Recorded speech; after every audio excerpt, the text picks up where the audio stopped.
Hi, I wanted to try my hand, first time at doing a live video because I'm here today in my office on 17th and Harrison in downtown Oakland, and I'm taking precautions to start coming into my office and doing teletherapy from here. Just to kind of get a change of scenery, to have some confidentiality. But today, my purpose is to talk about how families can cope at home during this crisis. And that will look different for everyone. But many of my clients and my friends and myself are parents with young children at home. So I just wanted to give you two ideas about how you can do well at home, even though this is unprecedented and it can be a very challenging time. The first thing is just to carve out a little bit of time in every day for yourself. And I know that that can be super hard. Myself, I am kind of the person on for caring for the home and cooking at least half of the meals in a given day. And that means there's a lot of dishes to do. There's often toys that are around.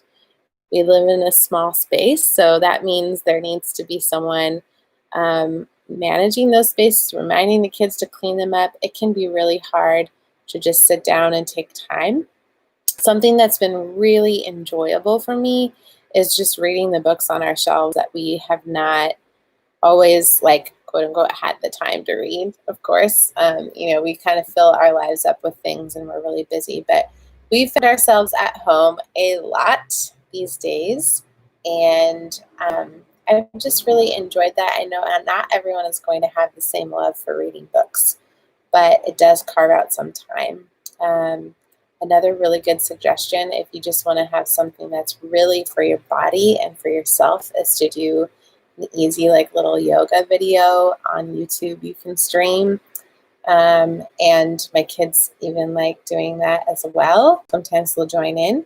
Um, but just doing something a little for yourself each day, I think it's impossible, like, even as this goes on for months and years, to feel like there's an endless well for you to care for, just work for your home, for your children, if you have them. And so I think it can kind of go by the wayside, but to prioritize even a short amount of time, like 20 or 30 minutes a day, it can really recharge you and help you give back. I find that around 3 or 4 p.m. for me. So, and I'm much better at doing things when there's actively an alarm on my phone. So that might be a trick for you to say, I like the idea of doing yoga every day, but I just am not going to do it. Put it, even if it starts out as a very short time commitment to do it, put it on your phone for every day that you're just going to even sit down and do something for yourself for 5 minutes. And I think that that will really, a lot of people, be a good balance to, always feeling completely tapped out and really tired. And that's a real thing to manage during this time of COVID. The other thing I think that is really helpful to focus on is just a consistent sleep schedule. It's something that I've always, clients come in the door, the first thing that I want to ask them about, because our mental health is so deeply tied to that. And it can really boost your mood. I think for many people, this time has been so hard to manage, the anxiety, just the emotions around where your county is at right now. I know for us here in the Bay Area, it's not looking good right now, and that can be really hard to just end a day, to go to sleep and get a good night's sleep and feel rested in the morning. Um, I know a lot of these things seem really basic and really easy, but anxiety can kind of get us really keyed up and can get us into a place where it's really hard to settle and slow down. So even, and I think it kind of seems like this is not true, this is not right. If we do one thing, like we start doing time for myself every day to recharge, that will really change things wildly.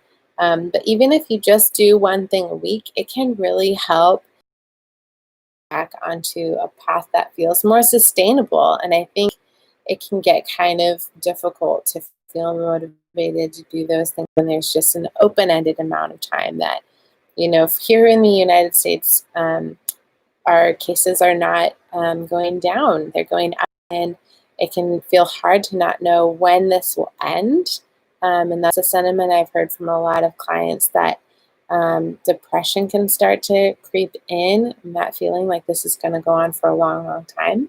That you're not alone, and that I really do believe, even though it might sound crazy, that doing one change in a week can slowly start to improve things. And if you kind of get that one thing, maybe you work on me time for a week. Next week, you can work on having a consistent bedtime, being curious about how your body is feeling when you're waking up in the morning, if you're having wakefulness throughout the night, and even Googling or learning a little bit more about good sleep hygiene, which ironically I feel like all of us should know how to do, and it's actually something that's not super intuitive. It's something that takes a little bit of learning and understanding. So go out there. There's a couple of really good new books on sleep hygiene I can comment in this video about afterwards. But I hope that that inspires you, and maybe there's another thing that you think, I actually don't need to work on that sleep part as much, but I have this other thing. I hope it inspires you just to try some of those things that you haven't tried before.